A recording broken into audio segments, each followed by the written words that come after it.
Hi, this is Brad Ott, Director of Instruction here at TPC Craig Ranch, McKinney, Texas. As a member of the tour for 12 years, one of the things that I noticed that a lot of my students struggle with is balancing, literally just staying on their feet when they finish the golf swing. What does balance do? Well, we all know balance is something that's required in order to have power. If you have a lot of power with no balance, it really doesn't translate to a lot of energy to the golf ball. So it's good to have power, but it's really important to have balance. I want to teach you something that I train my students, particularly from a very early age, and I'll still have a lot of my more advanced students have to work on this. And it's what I call the 3 components to a balanced finish.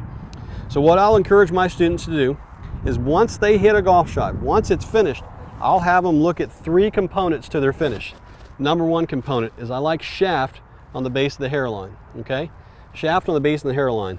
I don't want to get too far into this, but if you do hit draws and fades, it may change a little bit. But for a straight shot, let's keep it simple so we can go ahead and discuss some of the balance components. I like balance on the base of that hairline. Number 2, I like to see the shoe. If I'm standing behind him, I like to see every spike. I don't want to see some of the spikes. I want to see every single spike.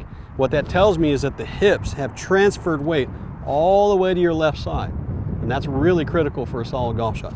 So I like to see all the spikes if I'm standing back behind them. Number 3, when they finish, I like to see the knees, if it's possible. Everyone has a little bit variance in their hip size, but I'd like to see the knees touching.